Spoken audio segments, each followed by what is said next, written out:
দ্বিতীয় মেয়াদে প্রেসিডেন্ট হয়ে চলতি বছরের ৪ মার্চ কংগ্রেসের যৌথ অধিবেশনের প্রথম ভাষণে একটি চাঞ্চল্যকর তথ্য প্রকাশ করেন ডোনাল্ড ট্রাম্প।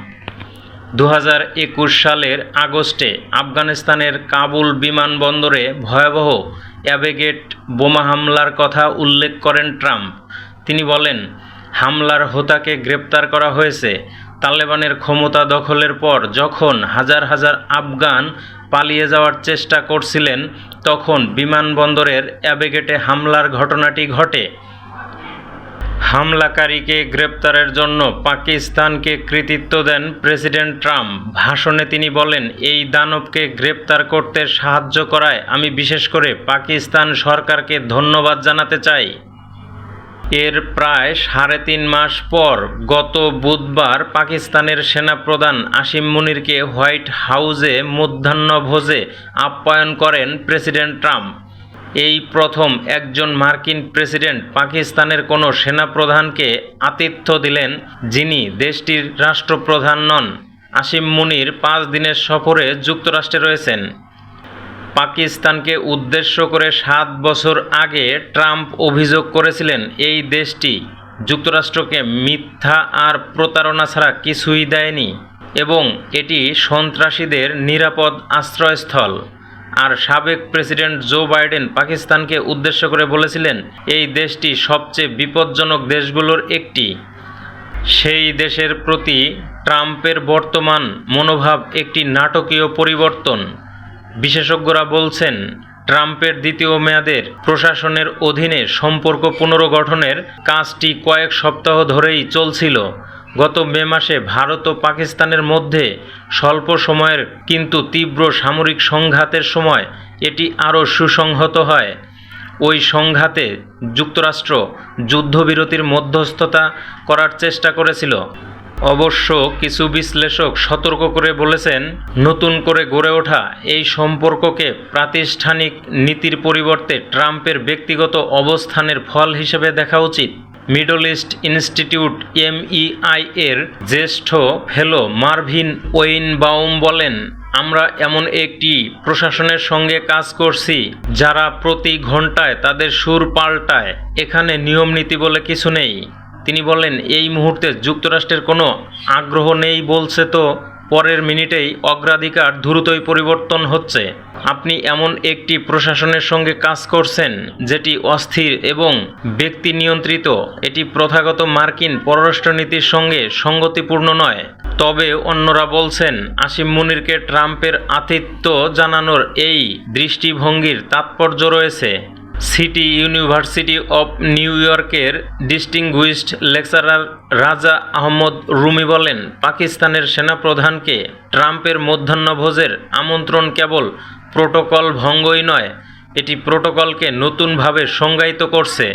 তিনি বলেন, এটি স্পষ্টভাবে ইঙ্গিত দেয় পাকিস্তান শুধু ওয়াশিংটনের নজরেই নেই, বরং দেশটি ঘনিষ্ঠ মহলের মধ্যেই রয়েছে, অন্তত এই সময়ে। প্রেসিডেন্ট ট্রাম্প ও সেনাপ্রধান আসিম মুনিরের বৈঠকটি এমন এক সময়ে অনুষ্ঠিত হয়েছে যখন মধ্যপ্রাচ্যে উত্তেজনা তুঙ্গে। গত 13 জুন থেকে ইরানের শহরগুলোতে হামলা চালাচ্ছে ইসরায়েল। ইরান ও ইসরায়েলে ক্ষেপণাস্ত্র হামলা চালিয়ে জবাব দিচ্ছে। ইরানের ঊর্ধ্বতন সামরিক কর্মকর্তা ক্ষেপণাস্ত্র ঘাঁটি, পারমাণবিক স্থাপনা এবং বিজ্ঞানীদের লক্ষ্য করে হামলা চালায় ইসরায়েল। এতে 200 জনের বেশি মানুষ নিহত হয়েছেন। গত 6 দিনে ইসরায়েলে ইরানের ক্ষেপণাস্ত্র ড্রোন হামলায় 20 জনের বেশি মানুষ নিহত হয়েছেন। যুক্তরাষ্ট্রকে ইরানের বিরুদ্ধে হামলায় সরাসরি যোগ দেওয়ার আহ্বান জানাচ্ছে ইসরায়েলি প্রধানমন্ত্রী বেনিয়ামিন নেতানিয়াহু সরকার। ইরানের সঙ্গে পাকিস্তানের 900 কিলোমিটার দীর্ঘ সীমান্ত রয়েছে। আসিম মুনিরের সঙ্গে মধ্যাহ্নভোজের পর ওভাল অফিসে সাংবাদিকদের সঙ্গে আলাপকালে ট্রাম্প উল্লেখ করেন, পাকিস্তানিরা ইরানকে খুব ভালো চেনে, বেশিরভাগ মানুষের চেয়ে ভালো। তবে তিনি বলেন, তারা অর্থাৎ পাকিস্তানিরা খুশি নন। ট্রাম্পের ভাষ্যমতে আসিম মুনিরের সঙ্গে এই সাক্ষাতের প্রধান কারণ ছিল মে মাসে পাকিস্তান ও ভারতের মধ্যকার সংঘাত নিরসনে তার ভূমিকার জন্য ধন্যবাদ জানানো। এই সংঘাতটি 160 কোটির বেশি মানুষের বাসস্থান এই অঞ্চলকে পারমাণবিক যুদ্ধের দ্বার প্রান্তে নিয়ে গিয়েছিল।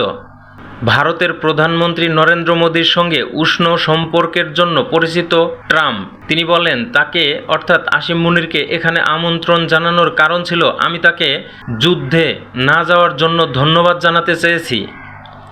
আমি প্রধানমন্ত্রী মোদীকেও ধন্যবাদ জানাতে চাই। আমরা ভারত ও পাকিস্তানের সঙ্গে একটি বাণিজ্য চুক্তি নিয়ে কাজ করছি। প্রেসিডেন্ট ট্রাম্প আরও বলেন এই দুই অত্যন্ত বুদ্ধিমান ব্যক্তি এমন একটি যুদ্ধ চালিয়ে না যাওয়ার সিদ্ধান্ত নিয়েছেন যেটি পারমাণবিক যুদ্ধে রূপ নিতে পারত। পাকিস্তান ও ভারত দুটি বড় পারমাণবিক শক্তিধর দেশ। আসিম মুনিরকে ইঙ্গিত করে তিনি বলেন আজ তার সঙ্গে দেখা করতে পেরে আমি সম্মানিত বোধ করছি। এই সংকট শুরু হয়েছিল গত এপ্রিলে ভারত শাসিত কাশ্মীরে একটি হামলার পর। ওই হামলায় 26 জন ভারতীয় বেসামরিক নাগরিক নিহত হন। ভারত এজন্য পাকিস্তানকে দায়ী করেছিল, তবে পাকিস্তান এই অভিযোগ অস্বীকার করে এবং একটি বিশ্বাসযোগ্য স্বাধীন স্বচ্ছ তদন্তের আহ্বান জানায়। গত 7 মে পাকিস্তানের ভূখণ্ড ও পাকিস্তান শাসিত কাশ্মীরে হামলা চালায় ভারত। পাকিস্তান তাদের বিমান বাহিনীর মাধ্যমে হামলার জবাব দেয়। দেশটি দাবি করে তারা অন্তত 6টি ভারতীয় যুদ্ধবিমান ভূপাতিত করেছে। ভারত ক্ষয়ক্ষতির কথা স্বীকার করলেও নির্দিষ্ট সংখ্যা জানায়নি। এই সংঘাত আরও তীব্র হয় যখন উভয় পক্ষ 3 দিন ধরে ড্রোন হামলা চালায় এবং শেষ পর্যন্ত 10 মে সামরিক লক্ষ্যবস্তুতে ক্ষেপণাস্ত্র হামলা চালায়। নেপথ্যে ব্যাপক কূটনৈতিক তৎপরতার পর বিশেষ করে যুক্তরাষ্ট্র যুক্ত হওয়ায় সংঘাতের অবসান ঘটে। এরই ধারাবাহিকতায় একটি যুদ্ধবিরতি কার্যকর হয়। প্রেসিডেন্ট ট্রাম্প গত বুধবার তার ভূমিকার কথা পুনর্ব্যক্ত করে বলেন আমি পাকিস্তান ও ভারতের মধ্যে যুদ্ধ থামিয়েছি। এই ব্যক্তি অর্থাৎ আসিম মুনির পাকিস্তানের পক্ষ থেকে এটি থামাতে অত্যন্ত প্রভাবশালী ভূমিকায় ছিলেন। মোদি ভারতের পক্ষ থেকে অন্যরাও ছিলেন। পাকিস্তান যুক্তরাষ্ট্রের ভূমিকার কথা স্বীকার করলেও ভারত জোর দিয়ে বলে আসছে কেবল দ্বিপক্ষীয় আলোচনার মাধ্যমেই যুদ্ধবিরতির সিদ্ধান্ত হয়েছে।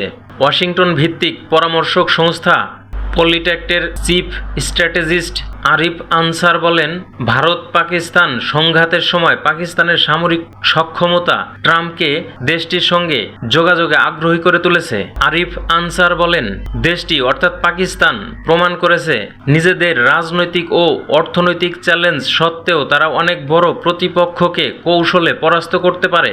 তিনি আরও বলেন এটি প্রেসিডেন্ট ট্রাম্পকে মূল কৌশলগত স্বার্থ মাথায় রেখে পাকিস্তানের প্রথাগত ক্ষমতা কেন্দ্রগুলোর সঙ্গে যুক্ত হতে উৎসাহিত করেছে। আরিফ আনসার আরও বলেন বৈশ্বিক ক্ষমতার পালাবদলের এই সময়ে পাকিস্তান আবারও একটি বড় কৌশলগত বিকল্পের দ্বার প্রান্তে দাঁড়িয়ে আছে। তিনি বলেন অনেক কিছু নির্ভর করছে দেশটি চীন নাকি যুক্তরাষ্ট্রের দিকে ঝুঁকছে তার উপর। এই সিদ্ধান্তটি ক্রমবর্ধমান ইসরায়েল ফিলিস্তিন সংঘাত এবং ইরানের ভূমিকার সঙ্গেও জড়িত। তবে মার্কিন পররাষ্ট্র মন্ত্রণালয়ের সাবেক কর্মকর্তা ওয়েইনবাউম এই সম্পর্ককে অস্থায়ী হিসেবে বর্ণনা করেছেন, কারণ ট্রাম্পের এই প্রশাসনে কিছুই স্থায়ী নয়। তিনি বলেন যদি ইরান সংকটে পাকিস্তান কিছু ভূমিকা পালন করে তাহলে এই সম্পর্কের আরও উল্লেখযোগ্য তাৎপর্য থাকতে পারে। তবে এই প্রস্তুতি থাকতে হবে যে এই প্রশাসনের অর্থাৎ যুক্তরাষ্ট্রের ট্রাম্প প্রশাসনের সঙ্গে কিছুই স্থির নয়। এটি যে কোনো মুহূর্তে যে কোনো সময়ে পরিবর্তন হতে পারে। তথ্যসূত্র আল জাজিরা।